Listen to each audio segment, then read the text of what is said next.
week 2 of the fantasy football season, and this quarterback starts it every matchup this week. Thursday night, Commanders at the Packers. Jaden Daniels, last week, not a monster game for him, but he's locked in weekly as a start. Him and Deebo Samuel were on the same page. Last week, they didn't have to pass much in the second half, and this week, this could be a potential high-scoring game between these two teams, and usually Thursday nights are. And Daniels, he was a top 3-4 quarterback off the board in most leagues. Jordan Love is starting this one. Jordan Love last week, solid game. No, the yards weren't there. Had 2 touchdowns in that one. Jordan Love, I think it could be a bounce-back season for him. And he's got a slew of weapons, and he's a quarterback that just likes spreading that football out. And this Commander defense, I think, is decent, but Jordan Love in this one is a starting option. New York Giants at the Cowboys. Russell Wilson already, there were rumblings that Brian Daboll wanted him out as starting quarterback. Even a report coming out, he's trying to convince ownership that they could start Jackson Dart, which I think they might as well. What are you going to do with Russell Wilson? Might as well throw the kid out there and see what happens. So this week, even in a matchup versus a bad Cowboy defense, Wilson, I think his better years are behind him. He's a sit. Dak Prescott is start. Last week, he didn't do much at all with Dak Prescott. Even though he was consistent and the completion rate was solid for him in that one, just he couldn't do anything in that one in terms of putting points on the board in fantasy football, and he didn't have a touchdown back. But this week, a great matchup versus the Giants, a team he's on throughout his NFL career. To start for me, Seattle Seahawks at the Pittsburgh Steelers. Sam Darnold last week, he didn't do much with his new team. This week, a tough matchup at the Steelers, even I know Justin Fields had a big ball game versus his former team, but they were on the road. Pittsburgh, I think it was just a juices flowing game for both quarterbacks where they went out there. Rodgers versus his former team and the Jets put up a game, and Fields versus his former team versus the Steelers. I think this defense gets back to basics, make their stops, and make their plays. And like I said, Darnold didn't do much last week at all.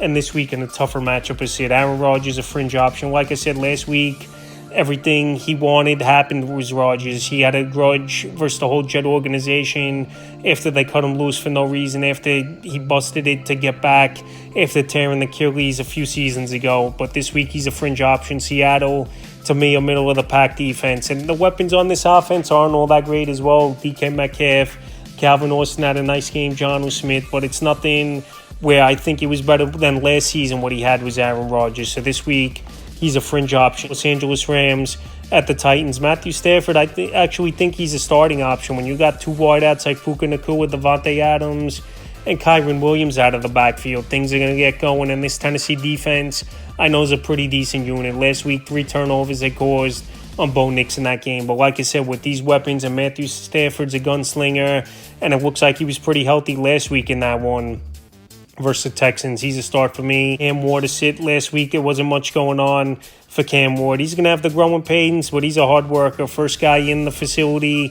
last guy out over there in Tennessee. But like I said, this week versus a good Ram defense that shut down the Texans last week without scoring a touchdown to only 3 field goals. He's a sit. Buffalo Bills at the Jets. Josh Allen locked in.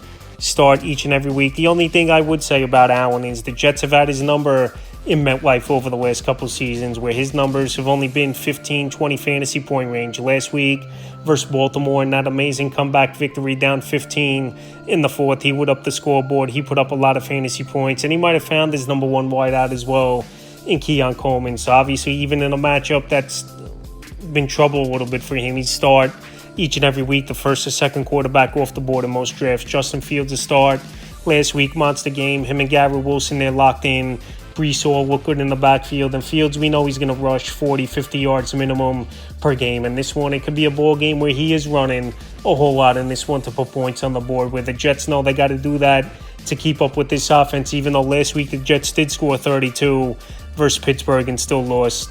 Drake May, he's a start for me in this one. Coming off a nice game last week versus the Raiders, 287 passing, a touchdown in that ball game, and an interception with 11 rushing yards. So Drake May, I know the weapons aren't great. Stephon Diggs over there for the New England Patriots. Keyshawn Bote, he had over 100 yards in that one. Hunter Henry. So there's some options, not great ones. Trevion Henderson, a good receiving back out of the backfield. And this week in Miami with Daniel Jones, we just saw go out there, have a big game. I think Drake May could go out there and have a nice one as well. Tua sit in this one. I know Tua is way better at home than he's been on the road throughout his NFL career. But this offense, after what we saw last week, it just looks like no one's in sync. No one's into it. And Tyreek Hill, he was arguing on the sidelines a lot. So right now, with this Dolphin team in disarray and Jalen Waddle banged up once again with his shoulder, we don't know if he's going to play in this one 100%. Tua, I would shy away from and sit. Jacksonville Jaguars at the Bengals. Trevor Lawrence, a fringe option. Last week it was a great matchup on paper, but he didn't do much in that one, unfortunately. It was Trevor Lawrence. And when you got two great weapons, obviously, like Brian Thomas Jr. and Travis Hunter, you would think opportunities and points will be there week in and week out, but obviously that wasn't the case for Trevor Lawrence. So this week in a game where they could be trailing early and often, have him as 100% a start. He's a fringe option. Joe Burrow will start. Last week, he just didn't get the job done, and the Cleveland Browns have had Joe Burrow's number, believe it or not, over the last couple seasons. Got great receivers, Jamar Chase, T. Higgins. It was just a down game overall, and sometimes you see that where offenses are behind in the first game or two. But this week, home opener, second game now, versus a defense that I don't think's that good. I think Burrow goes out there, has a big performance. San Francisco 49ers at the New Orleans Saints. Purdy, if he plays in this game, I give him the starting nod. Right now, he's banged up with a shoulder and a toe injury. And also, he's out without his number one target in the passing game in George Kittle. But Purdy, he's that type of quarterback that spreads the football out and has the running ability. I know last week wasn't a good game for him, but like I said, if he finds a way to play in this game, which I'm pretty confident he will, is Brock Purdy's his starter. And if he's not in the game, Mac Jones starts, he's not going to be a starter. Mac Jones last season, we know he got Brian Thomas the ball a whole lot when he was in Jacksonville, but he just has had a bad track record and he's been a bust where the Patriots took him as a top pick a few years ago in the NFL draft. So he's a sit even in a good matchup at New Orleans if he has to start. Spencer Rattler is sit. I think this Niner defense is going to tee off on him early and often. And Spencer Rattler, he gives it a lot of effort, but I just don't think he's that good. And he does have decent weapons in this offense. Chris Olave, Rashid Shaheed, obviously Kamara out of the backfield. Jawan Johnson, he had a nice ball game last week. But like I said, Spencer Rattler's not a quarterback fantasy owners are going to trust. Cleveland Browns at the Ravens. Joe Flacco was sit. Flacco definitely gets yards, but touchdowns are going to be an issue for him this season. And if his team's not trailing early and often, that's times where Flacco's not going to throw a whole lot. But this is going to be a game where he's going to throw a whole lot. Obviously, I think he's the first team he started his NFL career with and won a Super Bowl are going to tee off on Flacco early and often, where we could see a couple interceptions, get sacked a few times, and it's going to be a long day. Lamar Jackson, we know he's a fantasy football stud. It doesn't matter the matchup. He's going to go out there. He's going to get his points. The only question mark with Jackson's been health, and as long as he's healthy, he's a must-start weekly. Chicago Bears at the Lions. Caleb Williams is sit. Not accurate, not in sync still with his wide receivers.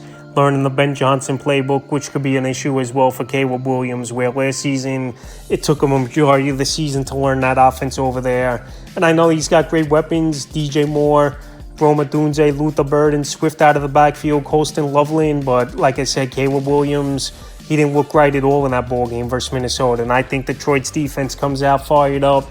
In this one, he's a sit. Jared Goff a start. Last week, it's just a game. Throw out the tape. Get back to basics. You got great players in this offense. St. Brown, Sam Laporta, who actually had a good ball game. Jameson Williams, Jahmyr Gibbs, David Montgomery. So I think this week, Detroit gets back on track. Jared Goff, I've said this a lot, way better home quarterback than he is on the road. And this bad defense, I don't think is any good, so he's a start. Denver Broncos at the Colts. Bo Nix, fringe option. Last week, turned the football over 3 times. I think he's getting a little too confident, throwing on the run and trying some of these fancy throws as Bo Nix, where last week he got humbled, turning that football over a few times. Even though I think this offense has great options. Cortland Sutton, Evan Ingram, we'll see if he plays, where he left the game last week with a calf injury for this Denver Bronco team. But Indianapolis, they're an underrated defense, and especially at home, they've been better over the last couple seasons than on the road. So Knicks to me, after a bad performance last week, a fringe option. Daniel Jones is sit last week. Big ball game for him, no doubt about it. Over 25 fantasy points, had 3 total touchdowns, 2 of them rushing. It was for Daniel Jones. But this week in a very tough matchup versus arguably the best defense in all pro football, he's an easy sit. Carolina Panthers at the Cardinals. Bryce Young is a sit. Not enough options in this offense. Tatora McMillan, the rookie. Chuba Hubbard, the only 2 guys he could count on. And they're versing a pretty decent defense. We saw Arizona last week go out there in New Orleans, have a good ball game. So Bryce Young, not a quarterback I really could trust this season. Once again, he's a sit. Kyler Murray a start. last week. Solid ball game at New Orleans. Him and Marvin Harrison hooked up on a touchdown. Trey McBride, it wasn't a big game for him, but had 5 catches, 57 yards. And Kyler Murray is long as he's getting some rushing yards, not turning the football over and making better decisions. He's going to be a decent quarterback all season long for fantasy owners. And this week in the home opener in a good matchup versus the Panthers, he's a nice start. Philadelphia Eagles at the Chiefs, Super Bowl matchup. Both these quarterbacks, they're locked in weekly in your starting lineup, especially Jalen Hurts. He was the third, fourth quarterback off the board for fantasy owners. Last week, he made it look easy once again, was Jalen Hurts. And this week at Kansas City, I know it's a tough matchup. Arrowhead, they want revenge after losing the Super Bowl with Kansas City. But I think Jalen Hurts goes out there and has a good game. And we saw Justin Herbert have a big game versus the Patrick Mahomes last week, even with the injury to Xavier Worthy early in that one. Went out there, he had a big ball game in that one. It was Patrick Mahomes versus the Los Angeles Chargers. And this week versus the Philadelphia Eagles, with their secondary obviously lost some key players. Darius Slay, especially the big one, and Gardner Johnson over the last couple seasons. I think Mahomes could exploit this defense a little bit and be a decent option. Atlanta Falcons at the Vikings, Sunday Night Football. Michael Penix is it. Last week, a good ball game, no doubt about it. It was for Michael Penix. But Drake London, even if he plays, he's not going to be 100% with the shoulder. Darnell Mooney missed last week's game with the shoulder. That pretty much leaves Kyle Pitts then as his number one option. So with those factors, and even if those guys play and not 100% versus a good defense, I can't trust Penix in a tough ball game. This one, J.J. McCarthy, he's a fringe option for me. McCarthy last week, it was a tale with 2 tapes in that one. First half, he looked like one of the worst quarterbacks in the league, and then second half, got his confidence up.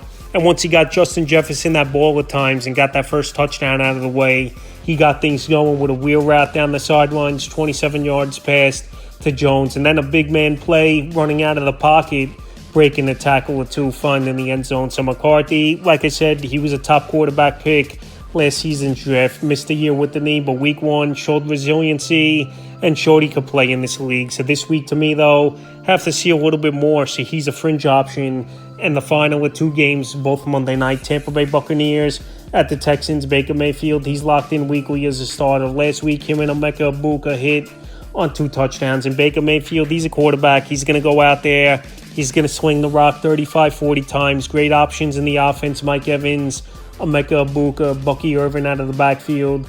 Cade Otton at times will make some plays at tight end. So this week at Houston, even though their defense played well versus the Los Angeles Rams, I think Baker goes out there once again and is a solid option. CJ Stroud is it. He hasn't been right now over the last season is Stroud after he took the league by storm his rookie year. So this week, not a horrible matchup, no doubt, versus this Tampa Bay Buck team. But besides Nico Collins, there's nothing going on in this offense. And last week, like we saw when Nico Collins is taken away from this offense, Stroud really can't do much. He's a sit. And the Chargers at the Raiders, Justin Herbert locked in as a starter. Last week really spread that football out where Lab McConkey, Keenan Allen, Quentin Johnston all had good ball games for this Charger team. And this week it's a good matchup versus a Vegas Raider defense that isn't that good. And we saw Drake May just go out there for 287 and a touchdown. So Herbert, when he's locked in and he has the weapons and he has this offense down, he could be a great quarterback for fantasy owners. And Geno Smith is it. Geno Smith this year, he's going to put up a lot of yards. But the thing is with Geno Smith, touchdowns have been an issue for him over the last couple seasons. And we'll see if Brock Bowers plays in this one as well. If he's out with his number 1 target and the best tight end in all pro football, the numbers are going to take a hit. And this week, it's not a great matchup versus a pretty solid defense. That's quarterback start sit every matchup for week 2 of the fantasy football season.